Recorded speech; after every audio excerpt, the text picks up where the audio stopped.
All right, visual effects, a cinematic summarization. Let's talk about it. So, because this is a water-themed event, we're going to talk about Avatar 2. How many of you have seen Avatar 2? Pretty much everyone, right? How many of you remember the plot of Avatar 2? Almost nobody. All right. It's a good movie, and everyone liked the special effects. But why are they so good?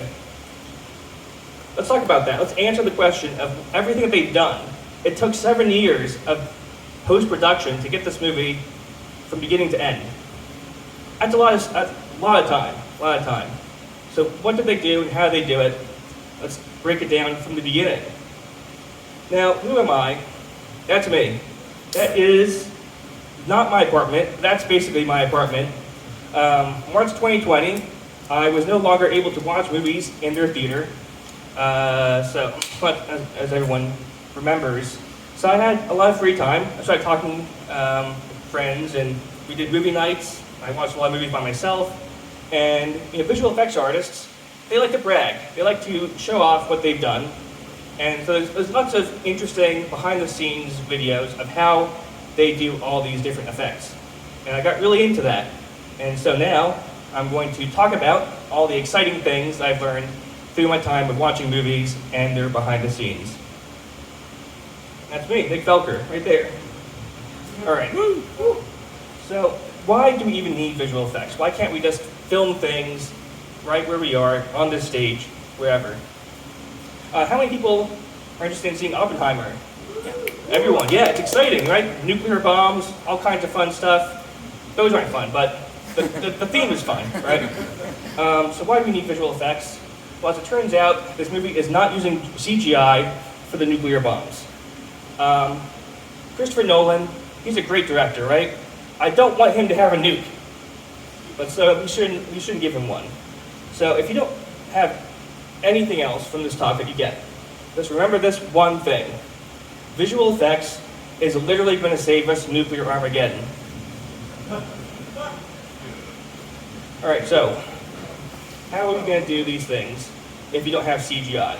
Well, visual effects is a lot more than just some CGI. It includes CGI, of course, but then there's lighting. You've got to think about the camera, how that's going to work, compositing, makeup, and miniatures. A lot of different things go into making these effects. And you don't always think about how those effects are being done. So I'm going to share some with you, and hopefully these videos will load. All right, come on, Dan. There we go. So even a movie like Parasite, it's a good movie. You might not realize how many scenes have visual effects in them. Things like 3D models, green screens, all kinds of sky replacement. There's a lot of hidden effects, and the cool thing about hidden effects is that they're so good that you don't realize they're visual effects. When you do realize they're visual effects, they're usually very bad. But it's all about telling a story, and I think that's the key thing from this talk. If the visual effects are getting in the way of telling the story, they're not doing a good job. Of course, from the dawn of time, dawn of cinema, we have had people who try to do visual effects. Something like A Trip to the Moon, 1902. This is like one of the first movies. And of course, this is not really what the moon looks like. But they tried to make something that looks like a moon, kind of fun. Citizen Kane, another great movie. This is a really interesting scene right here. He's doing this talk in front of this audience. Now, did they hire what, 1,000 extras for this scene to sit there for 10 seconds? No, they didn't. Actually, it's a cool compositing effect where you have him in the foreground, all the audience is just a bunch of cutouts, and they have a piece of white paper. And so they move the white paper back and forth a little bit, which creates the effect of motion. So when you put everything together into one pane, it looks like there's actually people in the audience. Now that's a very early example of an effect that tricks your mind into thinking something is there without having to go through all the work of doing everything for real. Dante's Peak is another really cool movie, and I hope this loads. So, look at that. Look at all those sticks, all that water flooding.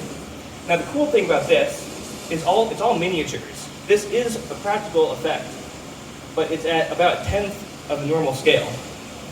And the cool thing about miniatures is that when they're doing these effects, you have to film it in slow motion because otherwise the physics is going to get in the way. So they film this about 10 times as slow as normal, and then do everything back together a bit faster to get the effect that these are real cars. Well, they are real cars, right? But they're not human-sized cars. It's not human-sized sticks, human-sized water. A lot of explosions in movies will use miniatures to get the physics correct, but they are filmed in slow motion. Modern Times, Charlie Chaplin, great movie, 1936. Now look at this effect. So that looks pretty cool, right? He's going to fall. It's actually another compositing trick.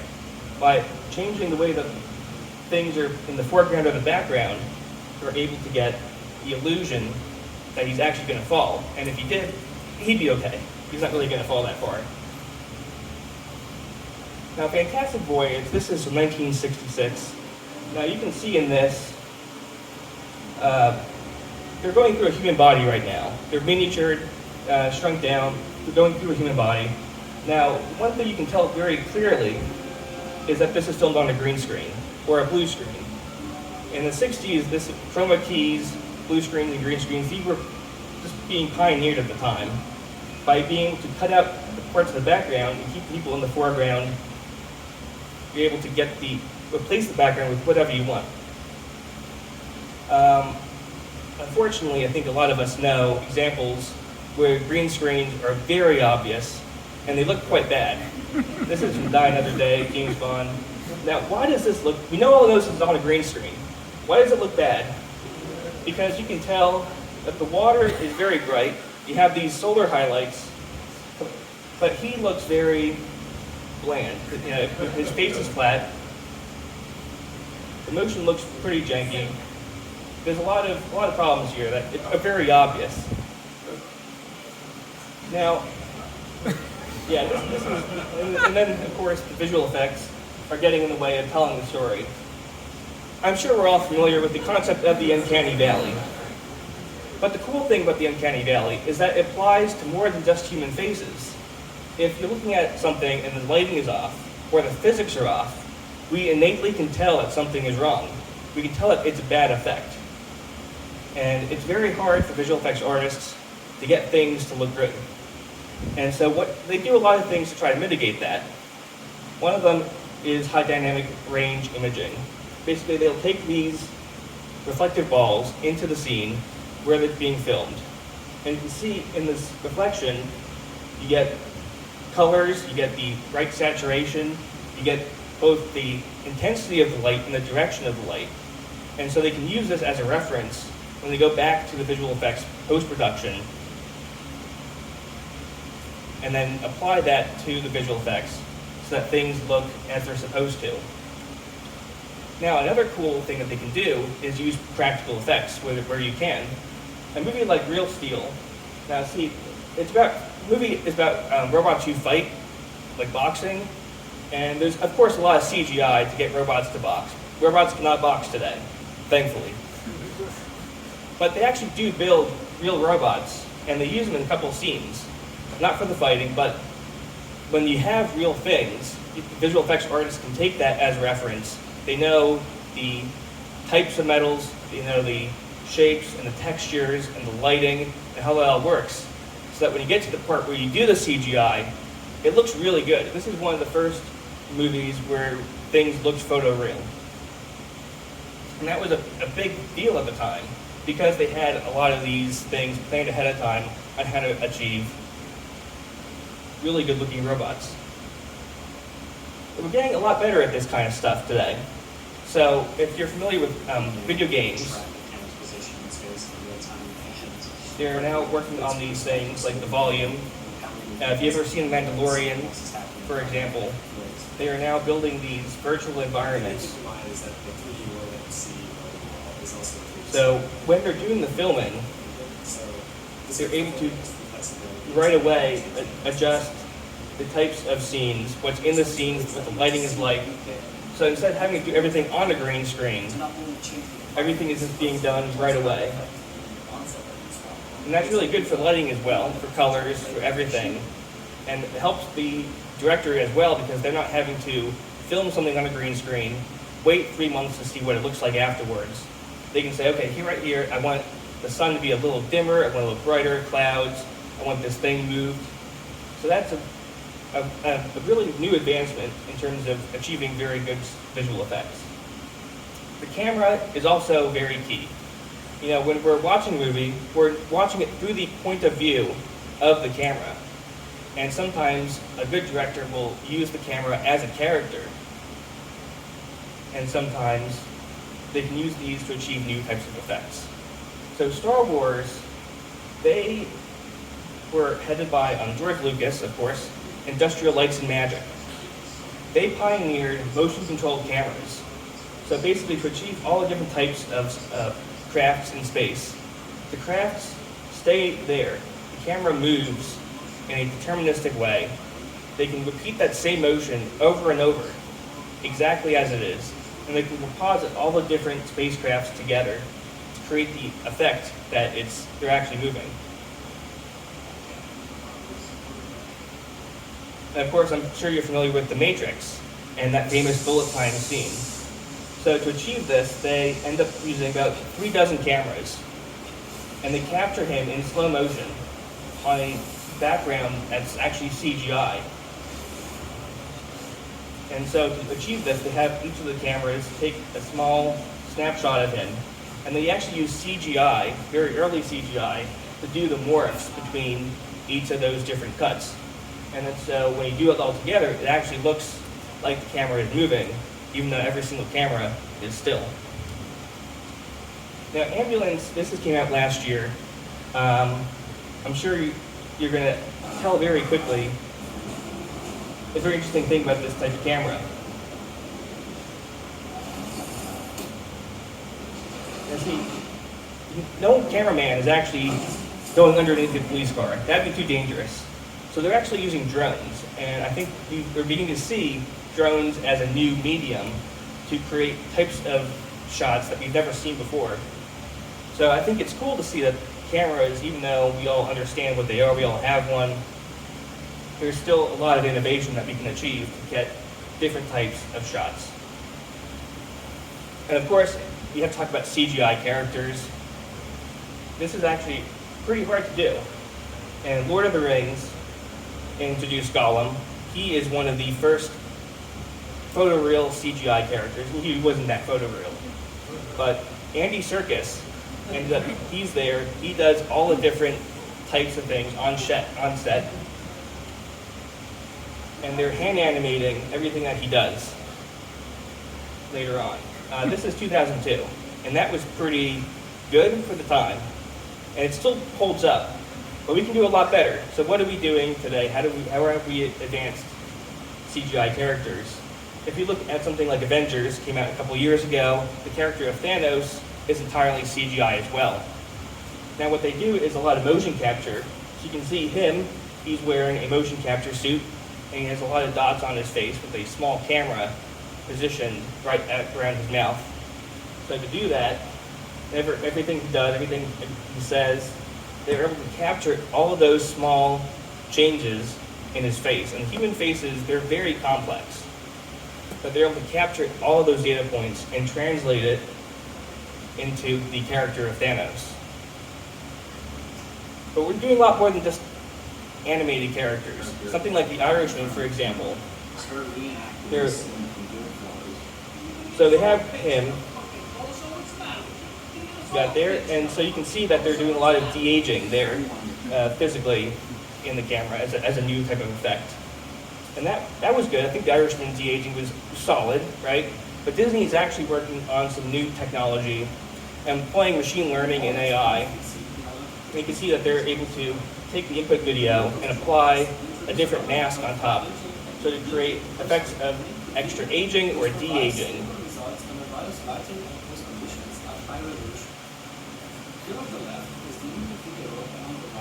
So you can see a they're able to do a lot of neat stuff using that.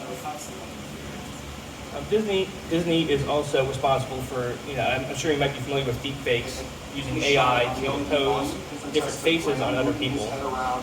In the Book of Boba Fett, Luke Skywalker appears as a character. They're using a double, who's someone who looks like him naturally and dressed up as him. And then they're able to use machine learning trained on him, Luke Skywalker, when he was young, and superimpose that face onto the stunt double. Now, this is all Hollywood up to this point. Hollywood has done a lot of cool things, but I also want to make sure I don't forget about Bollywood. So this is an Indian movie. It features Shah Khan. He's a small character. He's 4'8" in the movie. And the movie's about him finding himself, right? And you can tell he's very small. But Shah Khan, the actor, is actually 5'8". So how do they get him to look under 4 feet, under 5 feet? They do a lot of really neat stuff here. So you can look at the visual effects breakdown. This is a very short clip. So you can see that one of the things they're doing, green screen of course, they have elevated platforms. For each scene, they're doing at least 5 passes. So they have him, he's a little lower, and they can use that shot. Then they have a blank plate. They have a crowd plate. That's 3 so far. But of course, there's a lot of complexity into doing this. So he has to have him doing his own scene by himself, and they have to superimpose all those things together, every frame, every scene. They do a really good job. It's a lot of work, though. I don't know why they chose him for that, but the movie's very good. So. Now we have to talk about Avatar 2. So, Avatar 2, I talked about a lot of effects today. All of those effects come together to make this movie. As I said, it took about 7 years of work on the team to do all this stuff. It looks fantastic, of course. Most of the effects were led by Weta Digital. So they are responsible for a lot of super advanced effects that we see in a lot of movies. And they keep pioneering new stuff. To make this movie, as part of it, they received dozens of patents on all kinds of very nuanced things that you don't even think about. How do we manage virtual fluids, camera changes, all kinds of things, and it's super exciting, right? So something they do is performance capture. They have this giant warehouse where everything is done.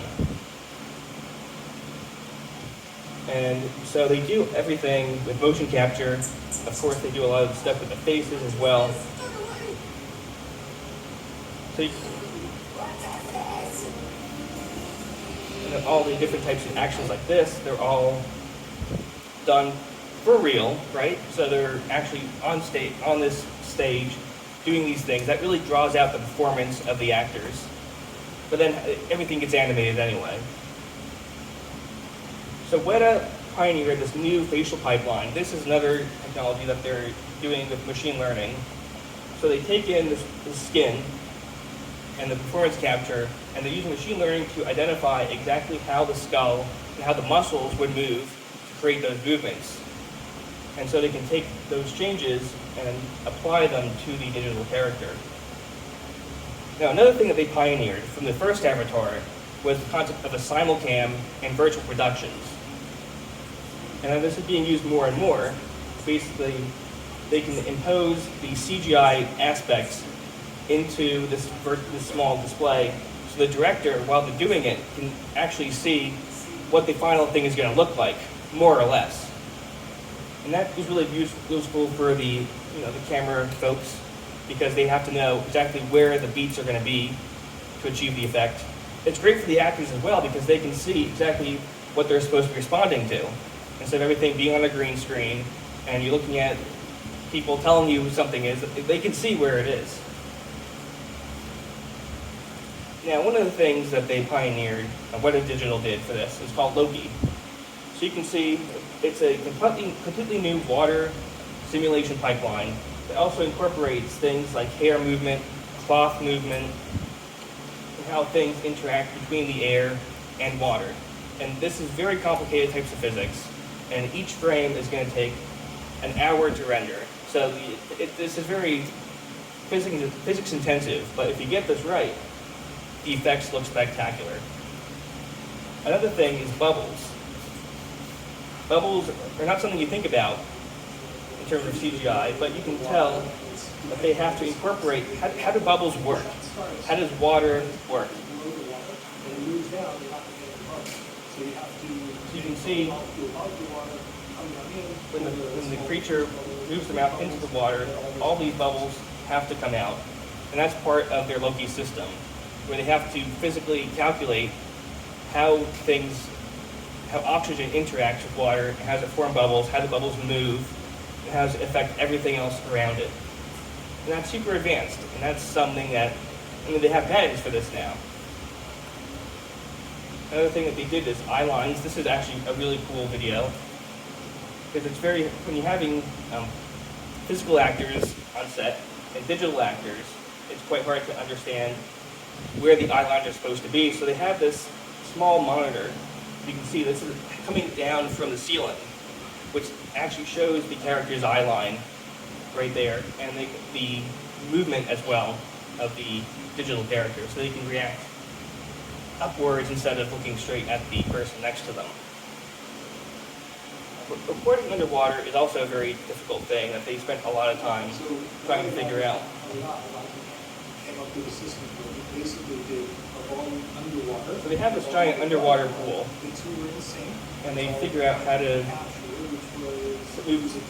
manage the actors both above ground, above water, and below water, and doing them both sometimes simultaneously. Now this all really comes together in a lot of different ways. And like this one effect, in this load, you can see Was the water at the base of his feet. it's a mix of there's real stuff on set, there's a lot of CGI on set, there's CGI legs. Wow. Yeah. So the things like you have to interact with the water, and the water is CGI, so you can't have real legs. It's insane. You have to do a lot of mixture. I talked to you about a lot of effects, but when you're really making a movie, you can't just pick one and stick with it. So they really spend a lot of time, and there's multiple parts of that, even that scene, where they're applying a lot of different effects simultaneously. Ultimately, I want to say that this is all in service of the story, right? It's great to show off all the cool things that they've done, but it's all to tell a better story. And if the visual effects don't tell that story, they're just bad visual effects. No matter how photoreal they are, no matter how bad they might be, you have to remember why you're doing it. So I want to say thank you. Thank you very much. Any questions? All right, questions.